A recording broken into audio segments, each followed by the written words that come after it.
The project came about after conversations with Andrew, our chief exec, who wanted, because we're celebrating our 40th birthday, wanted something special and wanted the first ever Hull Truck community play, which genuinely involved the community.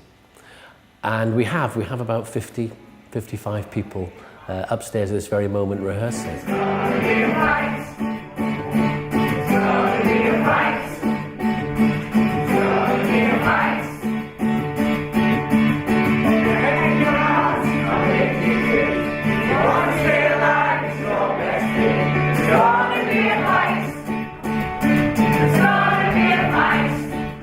Morgan Sproxton came to us with an idea, just an outline for a play set against Hull Fair. So what Morgan's done is take an iconic thing in Hull Fair, and create a beautiful sort of Romeo and Juliet story around that, which spans from 1935 to present day.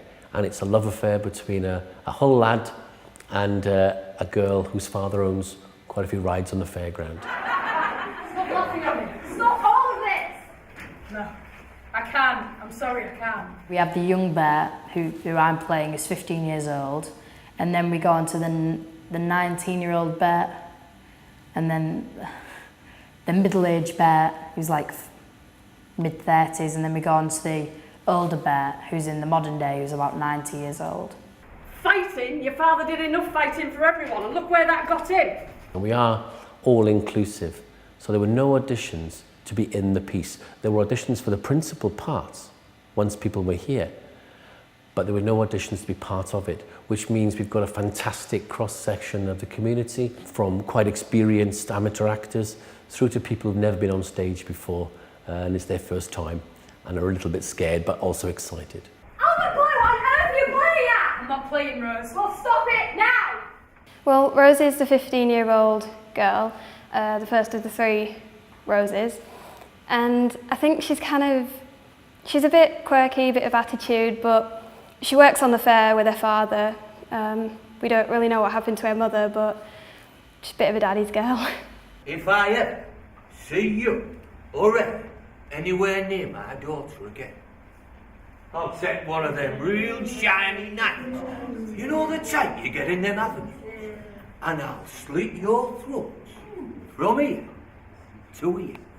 My name is Erica Barker and I'm currently a freelance journalist, and I'm playing Francine in the City of Light. She's a fair worker, a bit like a lady of the night, but not. I mean, I didn't know what to expect, and I've not been in a community play before, but I think it's a really, really good experience, and everyone's very supportive and it was very welcoming, and yeah, I think it's good.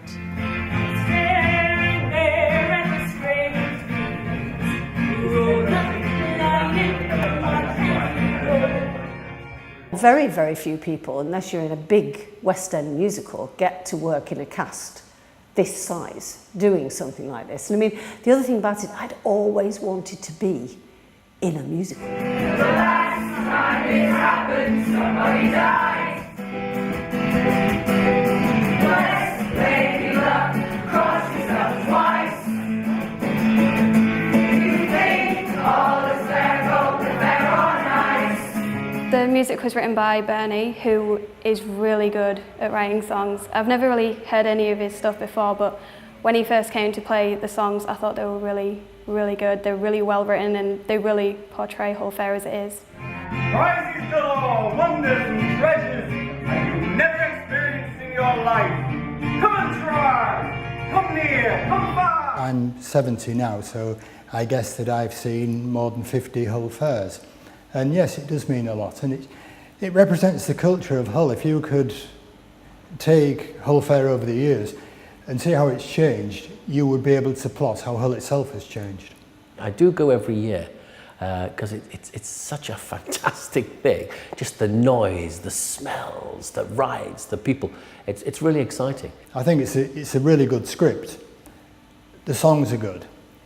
We're still midway through rehearsal and there's a long way to go. But I think we're going to get there, and I think it's going to be one hell of a play.